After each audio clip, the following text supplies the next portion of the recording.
যুক্ত হচ্ছেন খালেদ সাইফুল্লাহ। খালেদ, নির্বাচনে দুই একটি আসনে জটিলতায় ছিল প্রার্থীদের, আর এই জটিলতা থাকা সত্ত্বেও কুমিল্লার মোট ৮টি আসনে জয় পেয়েছে বিএনপি। এই জয়ের পেছনে কারণটা কি?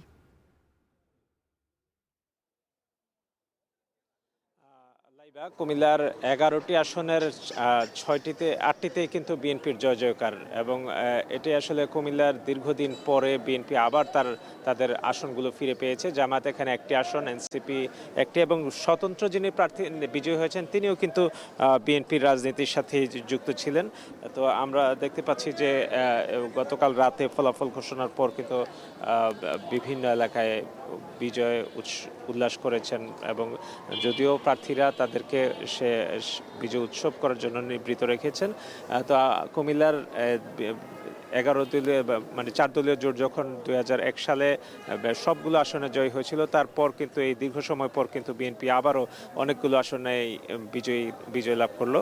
কুমিল্লার 11টি আসনের মধ্যে যে আসনগুলোতে বিএনপি বিজয়ী হয়েছে তার মধ্যে কিন্তু অধিকাংশই নতুন মুখ। কুমিল্লার বেশিরভাগ যারা নির্বাচিত হয়েছেন 6 জনই এখানে নতুন মুখ, এবং বাকি 5 জন রয়েছেন পুরাতন সংসদ সদস্য ছিলেন তারা।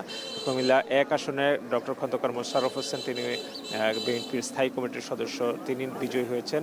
কুমিল্লা 4 আসনে এনসিপির হাসনাত আবদুল্লাহ, তিনি বিজয়ী হয়েছেন তরুণদের প্রতিনিধি হিসেবে, এবং কুমিল্লা 11 আসনে জামায়াত ইসলামীর নায়েবে আমির ডাক্তার সৈয়দ আবদুল্লাহ মোহাম্মদ তাহের, কুমিল্লা 3 আসনে কাজী শাহ মোফাজ্জল হোসেন কায়কোবাদ, তিনি বিজয়ী হয়েছেন বিএনপির ভাইস চেয়ারম্যান, এবং কুমিল্লা 6 আসনে যিনি বিজয়ী হয়েছেন বিএনপির চেয়ারপারসন উপদেষ্টা মনিরুল হক চৌধুরী।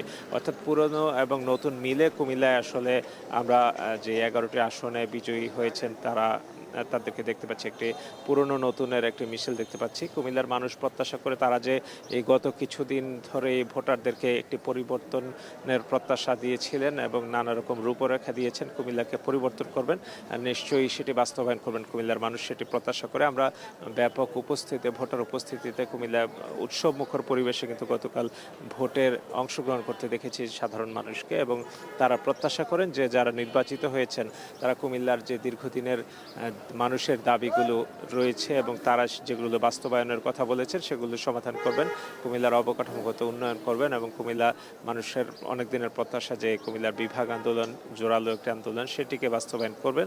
এবং যারা নির্বাচিত হয়েছেন তাদের মধ্যে তরুণ নেতা হাসনাত আবদুল্লাহ, তিনি রাতে তার এলাকায় তিনি গণ অধিকার প্রার্থী ট্রাক প্রতীকের জসীমউদ্দিনকে হারিয়ে তিনি বিজয়ী হয়েছেন। তিনি তারপর তার নেতাকর্মীদেরা দেবিদ্বারের মানুষ তাকে শুভেচ্ছা জানায়, এবং তিনি সেখানে বক্তব্য রাখেন, এবং তিনি দেবিদ্বারের মানুষের প্রতি কৃতজ্ঞতা জানান, এবং দেবিদ্বারের উন্নয়নে তিনি তার প্রতিশ্রুতি রাখবেন বলে জানান।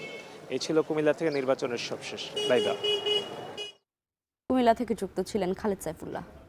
দেশের সবচেয়ে